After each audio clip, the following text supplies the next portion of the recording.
Olá a todos, bem-vindos ao Café com Journal com as atualizações da última semana na cardiologia. Em 2017 foi publicado o estudo COMPASS, que avaliou se a associação da rivaroxabana com a tradicional AS traria benefícios cardiovasculares em pacientes com DAC crônica estável.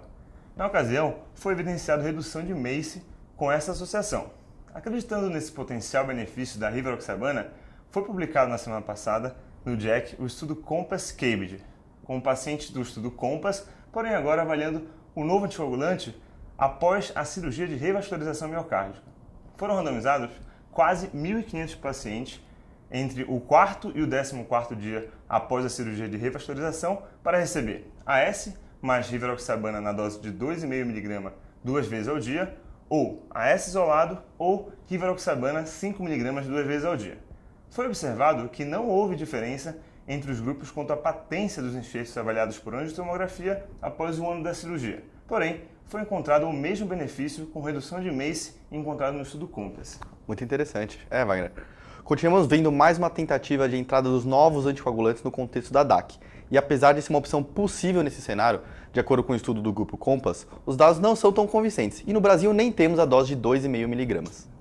Ainda falando sobre a doença aterosclerótica, sabemos que existe uma grande relação entre a presença de doença arterial periférica e doença aterosclerótica, a coronariana. Até 60% dos pacientes com doença arterial periférica possuem obstruções coronarianas significativas, tornando essa população frequente no dia a dia do cardiologista, seja no manejo da própria doença aterosclerótica, seja numa avaliação perioperatória.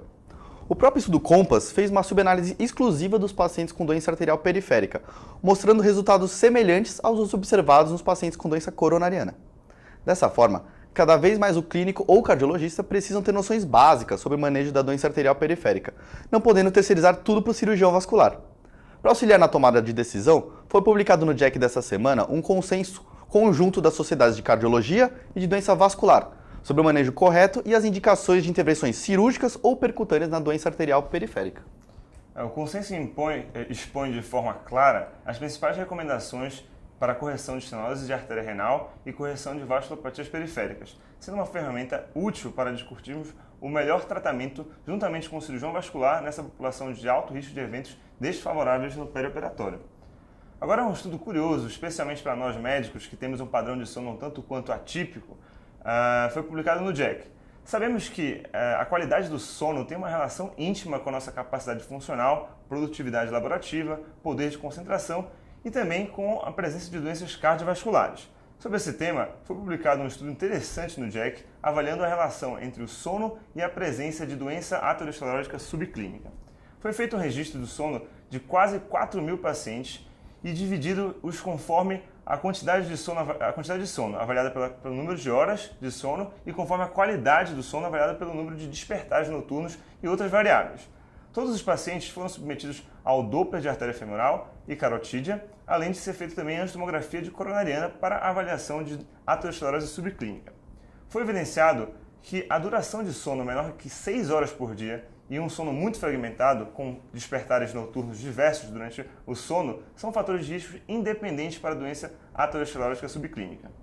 Wagner, mais um estudo que destaca a importância de hábitos de sono saudáveis para a prevenção de doenças cardiovasculares. E para encerrarmos, nem só de AS e estatinas vive o cardiologista. Uma das medicações que prescrevemos com frequência para os nossos pacientes são antibióticos, principalmente os beta-lactâmicos.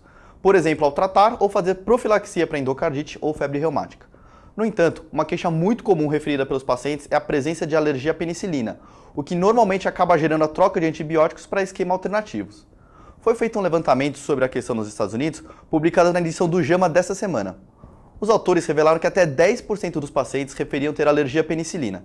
No entanto, a presença de reações graves foi rara. Por exemplo, num grupo de 100 milhões de pacientes ingleses que receberam amoxicilina nos últimos 40 anos, somente um óbito foi reportado. Os autores concluem que grande parte dos relatos de alergia à penicilina não são verdadeiros, o que leva ao uso inapropriado de esquemas alternativos de antibióticos, aumentando as taxas de resistência bacteriana e infecções por Clostridium, por exemplo.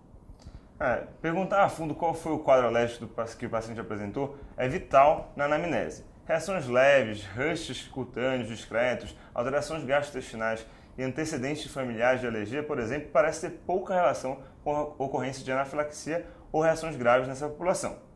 Por hoje era isso, até a próxima! Até a próxima!